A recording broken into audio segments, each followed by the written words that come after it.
Welcome to this video aimed at a reduction in sciatic back pain. We're starting in semi-supine with a little bit of breath awareness, so just focus on the breath, focusing mainly on your exhale, aiming to lengthen the exhale slightly. And from here, reminding yourself of pelvic floor and tummy muscles, looking to engage and release to create the sensation of a rock in the low back and through the pelvis, just a gentle rock.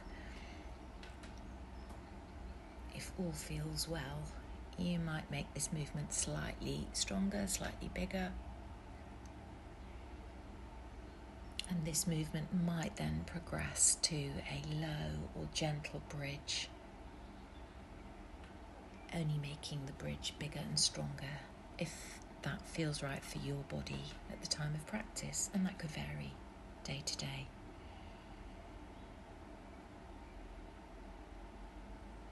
Taking as many or as few of these as feels right for you,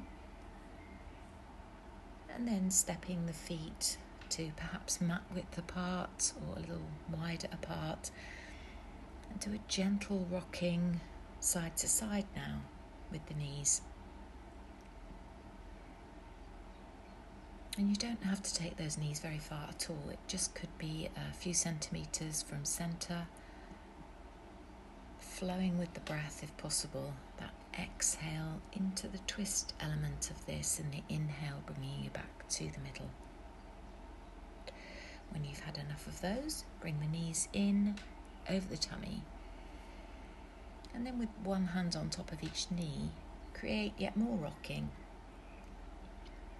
as you guide the knees away from you and then draw the knees in.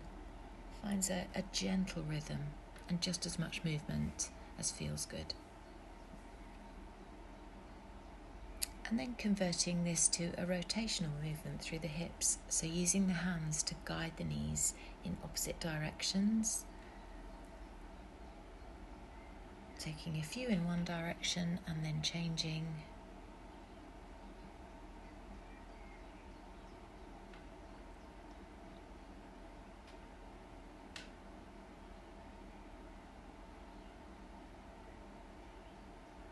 Returning to a backwards forwards rock before lowering the feet to the ground, and notice in that pause before then taking the outside of the right ankle, placing it on top of the left thigh and taking yet more side to side rocking, but just going as far as feels good. Again, it could be just a few centimetres, and feel the way that you rock over the back of the pelvis. Again, if this feels easy and really comfortable, then you can make those rocking movements bigger, you travel a little further side to side. But when you've had enough, switch around, pausing for a moment before you take the other foot onto the other thigh. And start again. Go back to those small movements initially, just to make sure things feel okay. And then you can allow them to be as big or as small as is right for you today.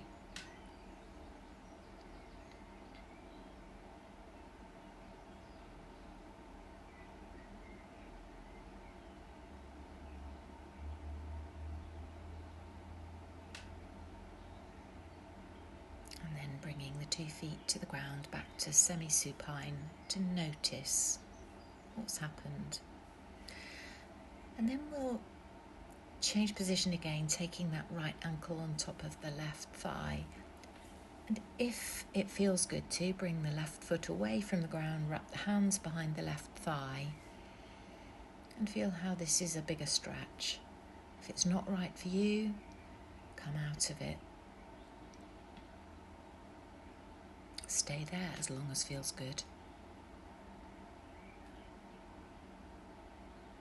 As you come back to 2 feet on the ground again, and notice, having worked one side,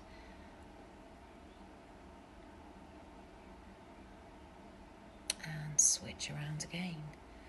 Left ankle on top of right thigh this time, hands behind the back of the thigh, drawing that thigh in towards the top half of the body to feel the stretch, just enough stretch.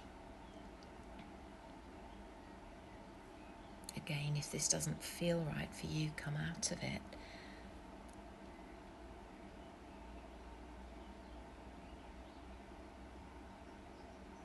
Lowering the feet to the ground, untangling, back to noticing, and then easing up into a seated position where the legs are outstretched. Feel those sit bones planted on the ground and create a nice upright spine, hands on the ground, pushing the heels of the hands into the ground, lengthening, crown reaching up towards the ceiling, encouraging the backs of the legs into the ground, the heels into the ground, become active, feel strong through the legs. Take a few breaths here.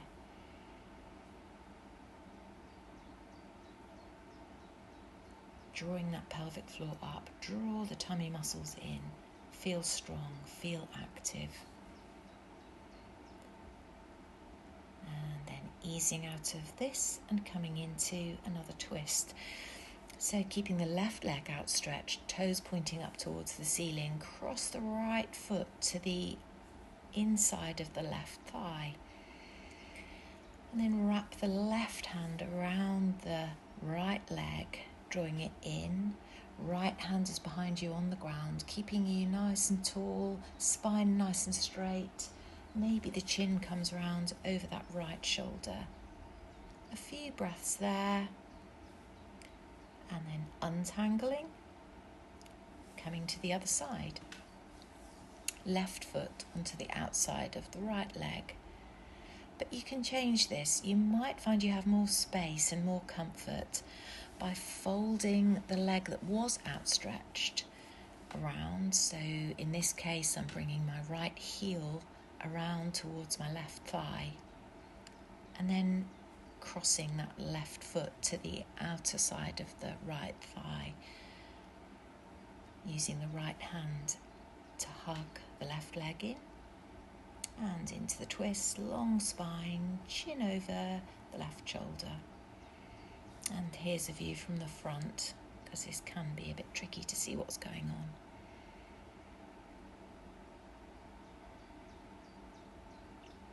And when you've enjoyed that twist long enough, untangle those legs.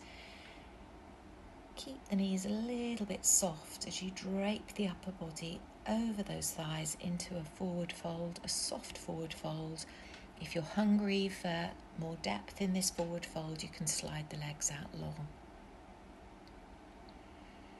Moving then onto all fours into a tabletop position. Taking a few cat-cow movements, breath-led movements. Nice long exhale.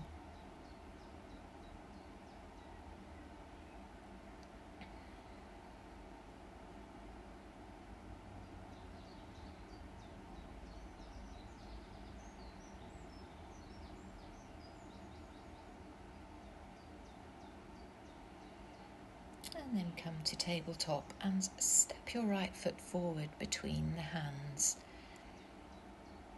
So doing a rocking backwards and forward movement here, getting into some stretch in the front of the left hip and some stretch in the back of the right leg. Again, taking this as gently as is necessary.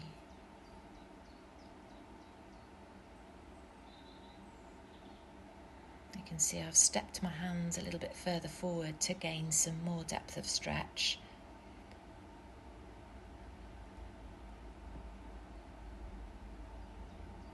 And then untangling, back to tabletop, notice, and then step the left leg forward. Same thing. A gentle rock as you explore what's right for me here today.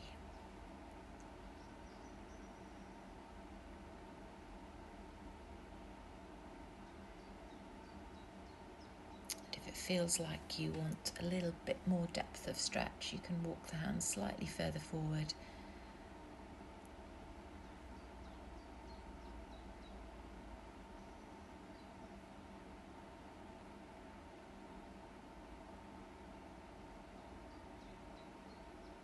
And stepping back into tabletop. A couple more cat-cow movements would be nice right now. And then converting this into a stretch, reaching back with the heel, stretching forward with the opposite arm, nice long body, stretching heel to fingertips. Coming back to tabletop, noticing, and then switching to the other diagonal.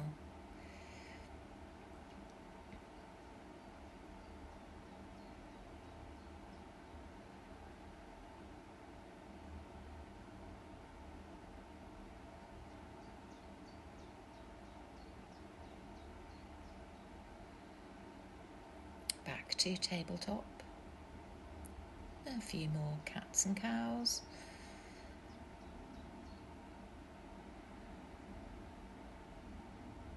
And then easing the bottom back towards the heels, towards a child's pose, extending the arms forward. As you come back to tabletop, now there's a little bit more space between hands and knees. And you can travel forwards as you exhale. Inhale back to tabletop, exhale, hips back towards heels. Inhaling to tabletop, exhaling coming forwards. Inhaling to tabletop, exhaling hips towards heels. And as you come forward each time, just notice the comfort factor here. So we're not forcing yourself through to a cobra pose. Gradually moving towards that place though, really checking in with how the back feels and how the fronts of the hips feel too. Notice the shoulders, check it's safe for all parts of the body. And at some point, lower yourself down into a sphinx pose, settling there, as long as that feels good.